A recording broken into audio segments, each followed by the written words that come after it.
Hello everyone, আমার অলি সোনার মুখে প্রসাদের ভিডিও ভাবলাম তোমাদের সাথে শেয়ার করি। করতে গিয়ে দেখি আমি তো সেদিন ইন্ট্রোই দিইনি। তো যাই হোক, এবার তোমরা যে ফুটেজগুলো দেখবে সেটা কিন্তু আমার মাম্মামের যখন 6 মাস 10 দিন বয়স ছিল তখনকার নেওয়া। মানে ইংরেজির হিসেব অনুযায়ী আমরা এখন যারা হিসেব করি তারা তো 6 মাস তখন 10 দিন ছিল, বাট আমার শাশুড়ি মারা যখন জন্মায় সেই মাসটাকেও ধরে, তো সেই মাস অনুযায়ী ওর তখন বাংলার 7 মাস চলছিল। তো হচ্ছে সেইভাবে হিসাব করে, বুঝতেই পারছো অনেকে অনেক রকমভাবে হিসাব করে। তো সেই রকম 7 মাসে হচ্ছে আমাদের বাড়িতে মেয়েদের মুখে প্রসাদ দেয়।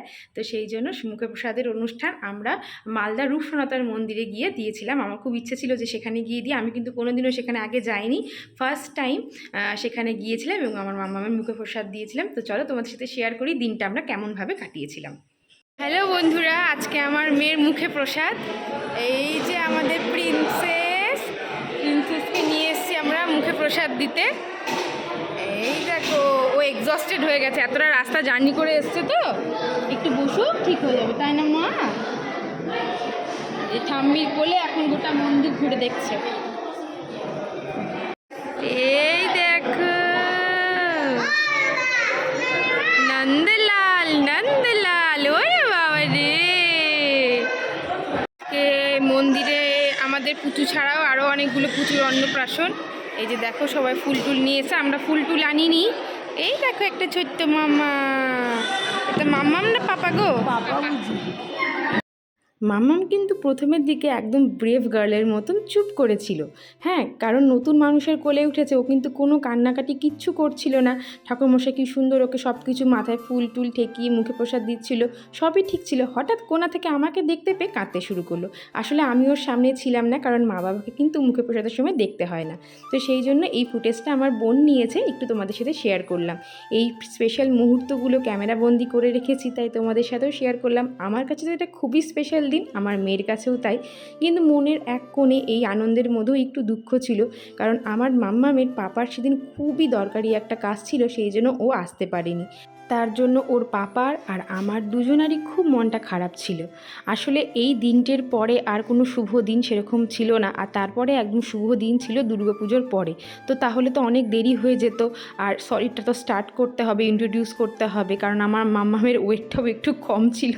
তো সেই জন্য ডাক্তার বলেছিল তাড়াতাড়ি ওকে সলিডটা শুরু করাতে। আমার মাম্মাম দেখো কেমন চুপটি করে প্রথমের দিকে বসেছিল, আর আমাকে যেই না দেখতে পেয়েছে অমনি তার কান্না শুরু।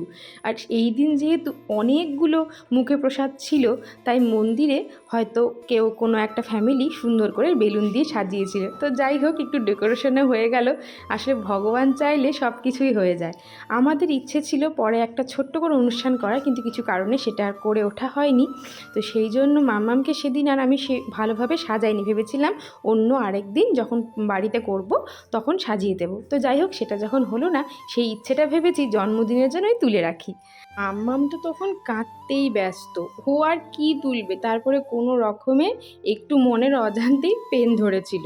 তো যাই হোক, তারপরে এই টাকাটা দিয়ে, এটা ওর থালাতেই ছিল, টাকাটা দিয়ে ঠাকুরমশাই আমাকে বলে এই টাকাটা ওর যখন প্রথম দিন স্কুল যাবে তখন এই পেনটা আর এই টাকাটা ওকে দিতে, ও এই টাকা দিয়ে যা খুশি ইচ্ছা তাই করতে পারে, খাবে কি, পেন কিনবে কি, খাতা কলম কিনবে, সেটা ওর ইচ্ছা। যাই হোক, এগুলো সব কিছু হওয়ার পরে যেহেতু ও খুব কাঁদছিল, তাই ঠাকুরমশাই একটু ওকে আদর করে নিল। দেখো এবার কিন্তু একটু একটু তাও ফ্রি হয়েছে। ও মা, আবার দেখছি কাঁদতে শুরু করে দেয় আমার মেয়েটা।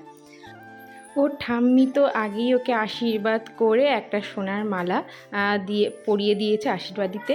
আর এখানে দেখো দিদাকেও নিয়ে গিয়েছিলাম, আর আমার মা আর বাবা সবাই ওকে আশীর্বাদ করে নিল। আশীর্বাদে আমার মা বাবা মানে ওর দিদুন আর দাদু ঠাম্মি, তারপরে আমরা ওর মা বাবা কি দিয়েছি ওটা তোমাদেরকে আর একটা ভিডিওতে দেখাবো। আসলে এই দিন এত মাম্মাম কাঁদছিল, তারপরে যে কি দিয়েছে সেটার আর ভিডিও করার কারো মাথায় ছিল না, কারণ সেদিন প্রচণ্ড গরমও ছিল। তারপর আমরা সবাই মিলে একটু ফটো সেশন করে নিলাম আমার মাম্মামের সাথে। ঠাম্মি, দিদুন, দাদু, দিদা সবার সাথে একটা করে ফটো তুলে নিয়েছি। মাম্মামের তো গরমে একেবারে নাজেহাল অবস্থা, ও কিছুতেই ক্যামেরার দিকে তাকাবে না, অনেক কষ্ট করে তারপরে তাকালো। তারপরে তোমাদের একটু আমি মন্দিরটা ঘুরে দেখাচ্ছি। আসলে আমাদের পৌঁছতে পৌঁছতে অনেক দেরি হয়ে গিয়েছিল, তাই ভগবানকে শয়ন দেওয়া হয়ে গিয়েছিল। তাও যেইটুকু পারছি দেখাচ্ছি। এখন মন্দিরটা ফাঁকা, আমার বাড়ির লোকেরা সবাই প্রসাদ গ্রহণ করছে, আর আমি মাম্মামকে নিয়ে একটু ঘুরছি। তারপরে ওদের খাওয়া হয়ে গেলে তারপরে আমি খাবো। এদিকে দেখো কি সুন্দর লাগছে এই মন্দিরটা। আমি আগে কোনোদিনও আসিনি, কিন্তু এই মন্দিরে আসার আমার খুব ইচ্ছে ছিল। আজ মাম্মামের জন্যই সেই ইচ্ছেটাও আমার পূরণ হয়ে গেল। মনের যে কি শান্তি পেলাম এই মন্দিরে মাম্মামের মুখে প্রসাদ দিয়ে, সেটা বলে বোঝানোর নয়। তোমরা যদি কেউ মালদা থেকে এই ভিডিওটা দেখে থাকো, তাহলে অবশ্যই একবার এই মন্দিরে গিয়ে ঘুরে এসো, খুব ভালো লাগবে এবং মনের অনেক শান্তিও পাবে। সলিড জার্নি স্টার্ট হয়েছে তো কি হয়েছে, আমার ব্রেস্ট ফিডিং জার্নি তো আর শেষ হয়নি। আসলে ওকে ব্রেস্ট ফিডিং করাতে হবে, সেই জন্যই আমি আমার কমফোর্টেবল ড্রেসে চলে এসেছি, কারণ শাড়ি পরে খুব অসুবিধা হচ্ছিল। তাই একটা জায়গা খুঁজে আমি আমার ড্রেসটা চেঞ্জ করে নিয়েছি।